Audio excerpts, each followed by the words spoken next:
This specific video will show you how to add, subtract, multiply, and divide functions. Or simply, these are sample exercises on operations on functions. So, para simple ang ating gagawin, meron lang tayong isang set of functions. We have f of x equals x minus 1 over x squared, and another function which is g of x equals 1 over x. Now, with this set of functions, you have to find 4 answers. You have to add, subtract, multiply, and divide f of x and g of x. How do we do that? Let's proceed. To add this given function, we have to write f plus g of x equals f of x plus g of x. Now, the next step is to substitute. We have two given functions. In place of f of x, we write x minus 1 all over x squared, and in place of g of x, we have 1 over x. And take a note that this operation is addition, so we have the symbol of plus sign. So, makikita rin natin na ang form niya ay para siyang fractions. Nung mga nakaraang taon natin ng pag-aaral sa matematika, alam natin ang fractions, pag inad natin siya, we have to look or find the LCD, yung pinakamaliit na part or denominator, kung saan pwede mong i-divide yung parehong denominator ng addends. Paano natin gagawin yan? Check natin, pwede ba yung x squared ba pwedeng pang-divide sa x squared? At pwede rin ba siya ipang-divide sa x? Pwede. Paano yun? So, we have the LCD natin dito ay yung x squared. Sinulat ko na. So, to proceed yung sa processing natin ng fraction, yung LCD natin, ito daw yung i-divide natin doon sa denominator ng given fraction. So, yung first given denominator here is x squared. So, yung LCD divided by x squared. So, sa ating law of exponent with the same base, subtract natin yan. We have 2 minus 2. Meron tayong base which is x here. Copy natin yung base. Then, 2 minus 2, that is 0. Ang sabi din sa rule, we have x raised to 0 or any number raised to 0 is equal to 1. So, ang multiplier natin ngayon sa numerator na to, na na-derive natin from there, is 1. So, multiplying 1 by the term x minus 1, we simply have x minus 1. Okay? So, this is the first part. The second part is for the another set of fraction. We have this LCD divided by the denominator of the second fraction. We have x squared divided by x. So, same base, copy the base, then subtract the exponent. 2 minus 1, we have 1. So, sa atin, we do not write 1 na. So, we have simply x. So, ito na isusulat natin.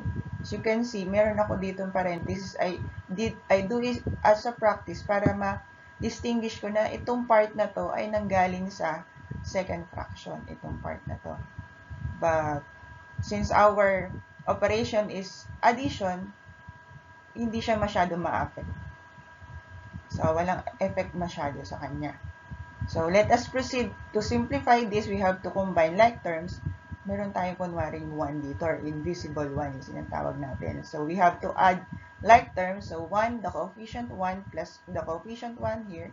We have 2x plus wala na tayong i-add na constant or ima-minus man sa kanya. We can only copy negative 1. So, we have 2x minus 1 as our numerator and then copy yung denominator. So, this is our answer. Since hindi na siya pwedeng i-simplify further. Okay, that's how we add. Next is how we subtract. To subtract this, again, write the definition. F minus g of x is equal to f of x minus g of x. And then substitute the given x minus 1 all over x squared minus 1 over x. So, para na naman siyang fraction. The same thing sa rule natin na ginawa natin sa adding fractions. We have to find the LCD. And we have did it earlier. So, yung our LCD is x squared. Dividing x squared by x squared, we have 1 multiplied by x minus 1. We have x minus 1. And yung separator natin na operation dito is minus. So, negative na siya. Ito, importante natin na meron tayong parenthesis dito. Lalo na kung ito ay hindi lang isang term. Okay. So, kasi, i-distribute natin later on yung negative sign. Magbabago yan kung marami. So, this specific example, isa lang naman siya. Pero mahalaga pa rin na practicein nyo na meron siyang parenthesis eh. Pag nakikita nyo na iba yung magiging kumbaga, ibang set of terms na yung ating i-operate. Okay, so we have x squared divided by x, we have x multiplied by 1, we have x here. So, parang kanina din. But yung difference nila is the sign because we are now doing subtraction of functions. Okay? So, we have to combine like terms. Sabi ko nga, meron tayong invisible 1 minus invisible 1 here. So, we have 0 times x is 0. Then, matitira na lang yung negative 1. Ito na lang yung matitira. Yung negative 1. To simplify, we have negative 1 over x squared, or we can also write it as negative 1 all over x squared. So, this is your simplest answer, or the final answer that you can write. Okay? Now, let's proceed with multiplication. To multiply functions, we have to write f times g of x equals f of x times g of x. So again, we have to substitute the given function x minus 1 multiplied by x squared, or x minus 1 divided by x squared rather, multiply by 1 over x. So, to be consistent lang dito sa ating definition, ginamit ko muna si dot. So, a big dot means an operation of multiplication. So, sabi nga natin, we treat this example as fraction. So, in multiplying fractions, we have to multiply the numerator of the first fraction with the numerator of the second. So, yung x minus 1 times 1. And also, you have to multiply x squared by x. So, itong numerator, multiply natin by this numerator. So, paano mangyayari dyan? We have x minus 1 multiplied by 1, we have x minus 1. Then, sa multiplying same base nating term natin na variable x, we have copy the base, then add the exponent, may invisible 1 na naman tayo dito. So, 2 plus 1, we have 3. So, no further simplification to be done. So, this is your final answer. X minus 1 all over x cubed. Finally, we have to divide. To divide, we have to write the definition. f divided by g of x equals f of x divided by g of x. So, and then substitute. So, ito yung ating magiging form of equation. X minus 1 divide or x minus 1 all over x squared. This is in place of your f of x. And in place of g of x, meron tayong 1 over x which stands as our divisor. So, ito yung pang-divide natin, yung 1 over x. As a rule in dividing fractions, we have to take the reciprocal of the divisor. Ano muna yung divisor? Sabi ko nga, yung divisor natin yung g of x. Ano ibig sabihin na reciprocal? Ito yung numerator and denominator pagpapalitin natin yung position. Ano yung numerator dito is 1. Denominator natin is x. So, gawin natin numerator ang denominator which is x. Gawin natin denominator ang numerator which is 1. So, ang reciprocal ng divisor natin becomes x all over 1. Then, pag nakuha doon natin yung reciprocal na yan, we can proceed with multiplying or multiplication of the specific one. So, mawawala na yung operation natin na division. It will become multiplication now. So, how do we write this? Parenthesis ang ginamit ko naman this time. Kasi medyo, ano na yung term. Okay, so, x minus 1 all over x squared multiplied by the reciprocal of that divisor, which is x over 1, or simply x, equals, multiply natin yung numerator. Ito, multiply din natin itong denominator. Pero, this time, kung mag-multiply tayo, tapos magsisimplify tayo dito, bakit hindi muna tayo mag-simplify bago tayo mag-proceed sa operation na multiplication?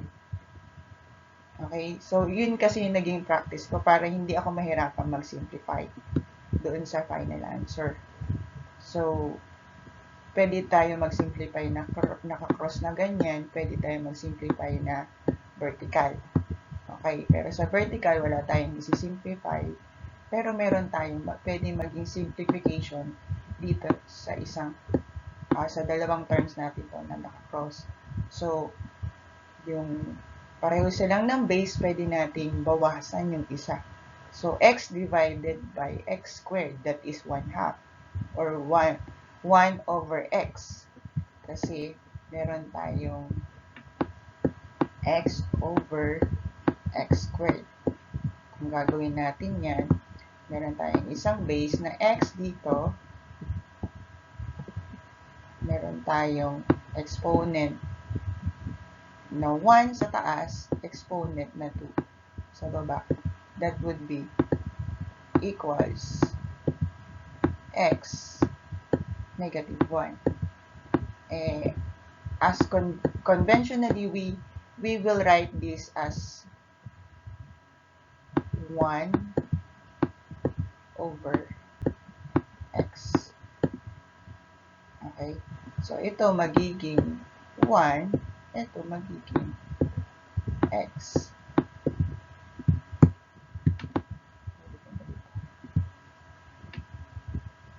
Okay?